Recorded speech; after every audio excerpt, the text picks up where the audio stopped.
Hi hello అందరికీ welcome to food series 12. ఈరోజు మనము చికెన్ సూప్ ఎలా చేయాలో చూద్దామండి. దీనికోసం నేను ఒక కుక్కర్ తీసుకున్నాను. అందులో కొద్దిగా బటర్ యాడ్ చేసుకున్నాను. సో అందులో అల్లం వెల్లిపాయ పేస్ట్ కూడా యాడ్ చేసుకుంటున్నానండి. ఎక్కువ పట్టదు, ఊరిక జస్ట్ లైట్గా అల్లం వెల్లిపాయ పేస్ట్ యాడ్ చేస్తున్నాను. సో అల్లం వెల్లిపాయ పేస్ట్ని ఒక్కసారి మనం అలా ఫ్రై చేసుకుందాం అనమాట. ఇప్పుడు ఇందులో బోన్స్తో ఉన్న చికెన్ని మొత్తం యాడ్ చేస్తున్నానండి.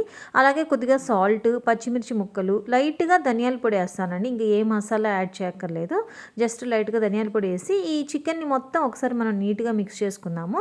బాగా మిక్స్ అయింది అనుకున్న తర్వాత ఇందులో ఈ చికెన్ మునిగే వరకు వాటర్ పోయాలండి. కంప్లీట్గా చికెన్ మొత్తం మునిగిపోవాలి.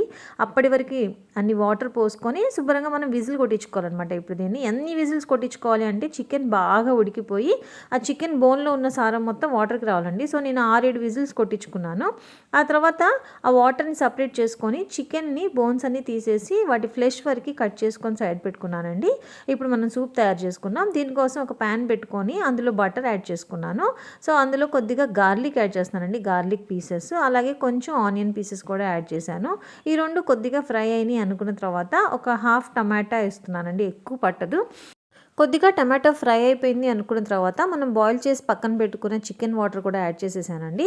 అలాగే ఈ చికెన్ ఫ్లెష్ కూడా మనం పెట్టుకున్నాం కదా సైడ్, అది కూడా యాడ్ చేసుకోవాలి. ఇదన్నిటిని ఒకసారి మిక్స్ చేసుకొని ఇప్పుడు ఇందులో మిరియాల పొడి, మనకి స్పైస్కి సరిపడా మిరియాల పొడి, అలాగే సాల్ట్, ఇప్పుడు వచ్చేసరికి సోయా సాస్ యాడ్ చేసుకుంటున్నానండి. నేను లైట్గా ఒక హాఫ్ స్పూన్ వరకు సోయా సాస్ యాడ్ చేశాను.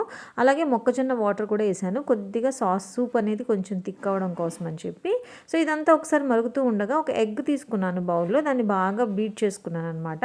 సో ఈ ఎగ్ మిశ్రమాన్ని నేను వీడియోలో చూపిస్తున్నట్టుగా స్పూన్ సహాయంతో నూడిల్స్ లాగా వేసుకోవాలండి. అవి కొంచెం మనం వేడిగా ఉంది కదా సూపు, సో దానిలో వేయడంతోనే అలా నూడిల్స్ లాగా ఫామ్ అవుతుంది అనమాట, బాయిల్ అయిపోయి. ఈ సూప్ చాలా టేస్టీగా ఉంటుంది, వింటర్లో తాగడానికి బెస్ట్ ఆప్షన్. మనం మిరియాల పొడి అన్నీ యూజ్ చేస్తున్నాను కాబట్టి ఇమ్యూనిటీ కూడా బాగా బూస్ట్ అవుతుందండి. సో వింటర్ సీజన్లో తప్పకుండా ట్రై చేయండి. Thank you so much everyone for watching.